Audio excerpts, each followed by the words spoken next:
va arroser les graines de champion, le champion de lecture avec Carole Toliave. Ça va, Carole? Ça va, j'ai un Bon. peu la pression, il va falloir lire correctement mon papier ce matin. Et oui, il y avait le grand concours des champions C'est du pas mercredi, CM2. ça? C'était mercredi Ouais. et nous y étions, donc nous en parlons aujourd'hui. Chaque année se tient ce concours des petits champions de lecture à voix haute. Ça existe depuis 2012. Ah, il monte sur scène. Ils montent sur scène à la Comédie Un peu les concours Française. d'éloquence, quoi. Ouais. Exactement, mais des CM2, seulement des CM2, mais ça a fédéré effectivement tout le milieu bien. du livre. Ça donne le goût de la lecture déjà. Déjà, Ça donne ouais. l'envie de parler à l'oral, De comme ça, d'être à partager. l'aise, de partager exactement. Alors, il y a plusieurs étapes en fait à ce D'accord. concours. La première, nous n'y étions pas. T'avais pas le droit. C'était localement en fait. Il faut qu'un instituteur organise ou un médiateur du livre organise sur place. Après, il y a le concours départemental, régional et la grande finale. Et là, il y a 14 finalistes. Il y a Nathan que nous avons suivi. Il va venir donc à Paris accompagné de son auteur qu'il a choisi de lire, D'accord. de ses parents.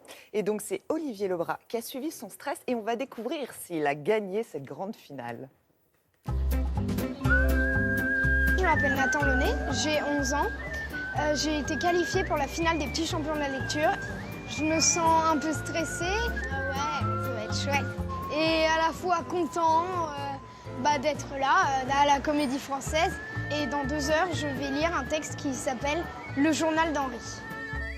L'idée est de redonner aux jeunes de CM2 le goût de la lecture et le goût du partage. Il nous semblait qu'à partir du moment où on laissait aux jeunes la possibilité de choisir les livres et de les lire, c'était non seulement, je veux dire, une compétition, mais aussi réellement le goût de partager la découverte et d'aimer son prochain pour lui donner envie de lire. Alors nous avons un jury d'une dizaine de personnes avec des écrivains, des comédiens, des éditeurs et le petit champion de l'année d'avant. Ce qui est aussi important, ce qu'on ne vous dit pas, c'est qu'à la finale, le lecteur vient avec l'auteur du livre. C'est formidable de voir ces 10 jeunes et les écrivains derrière. Être ici, c'est quand même quelque chose de fascinant. La Comédie Française, c'est pas donné à tout le monde. Je sais qu'on va monter sur la scène et puis on va lire un passage de mon livre, donc ça me touche beaucoup. Cette histoire m'a touchée parce que c'est l'histoire d'un petit garçon normal pendant la Seconde Guerre mondiale. Et ça m'a touchée aussi parce que c'était une histoire vraie. Normalement, ma lecture doit commencer dans un quart d'heure. Donc, on croise les doigts et puis on verra bien. Hein. Je ferai de mon mieux. Moi, ce qui m'émeut et me bouleverse particulièrement, c'est la personnalité de l'enfant. C'est-à-dire la façon dont il se présente et puis la façon dont il va s'impliquer dans sa lecture. Nathan, viens me rejoindre. Nathan, je vais monter le micro. Nathan, toi, tu viens de la Manche, Couville-sur-Mer. Dimanche 9 juin 1940. Après la messe, maman a commencé à préparer nos bagages. Quand j'ai commencé à lire, j'ai déstressé. Tout le stress est tombé d'un coup. J'étais en train de lire, rien ne pouvait me déconcentrer. Alors finalement, je suis bien soulagée qu'on s'en aille demain.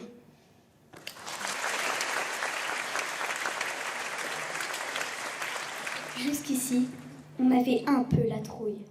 Mais ce n'est rien en comparaison de la terreur qui nous envahit d'un seul coup. Ce qui m'a touchée chez la gagnante Elia, c'est sa spontanéité, sa simplicité aussi. Et bon, la Comédie Française, c'est quand même un théâtre extrêmement impressionnant. Ça ne l'a pas impressionné du tout. Alors forcément, je suis un tout petit peu déçue de ne pas avoir la première place. Mais franchement, ça aurait été vraiment que du bonus et je suis déjà contente d'être venue jusque-là. Ah oui, comme on dit, l'important c'est de participer. Comment on fait d'ailleurs pour participer? Alors c'est tout simple, il faut aller sur le site lespetitschampionsdelalecture.fr. Je vous conseille d'en parler d'ores et déjà à l'école. Bon, la prochaine édition, il va falloir un peu patienter, hein, c'est à partir de janvier que vous pouvez vous inscrire. Mais si vous n'êtes pas forcément en CM2, j'aimerais quand même que vous alliez sur le site parce qu'il y a une page exceptionnelle qui s'appelle les suggestions de lecture. Si cet été, votre enfant a envie de lire, vous allez avoir des idées lecture, c'est très bien fait. Vous choisissez par catégorie, là c'est par exemple la catégorie famille et il y a des livres, par exemple Ma petite sœur d'occasion d'Éric Sans voisin. Alors, en plus, ça, c'est la bibliothèque d'Olivia Lamberterie version 10 ans. Au moins, on va plus rapidement pour choisir ses livres. Tout y est. C'est vraiment très complet. Et dernier point, Laurent. Oui. Si vous avez envie de coacher les enfants, je sais que vous allez pouvoir le faire parce qu'à l'oral, vous êtes un as. Mais on rappelle quand même quelques petits conseils. Bien respirer, habiter son texte et bien sûr, ne pas se précipiter. Et j'ai envie d'ajouter, boire de l'eau, parce qu'en ce moment, on en parle beaucoup. Je ne suis pas qu'un as, je suis un bignolas. Ah oui. Voilà, ne l'oubliez pas. Oui, et puis attention, parce qu'Olivia de Lambertry, toutes les semaines, et notamment en fin de semaine, elle donne des conseils, oui, mais pour les plus jeunes également, parce qu'elle tombe souvent amoureuse de certaines lectures, et c'est vrai qu'elle a bon goût. Et moi, je pense qu'il faudrait qu'elle fasse partie du jury. Yes. Je vais le proposer. On lui en cause ce matin.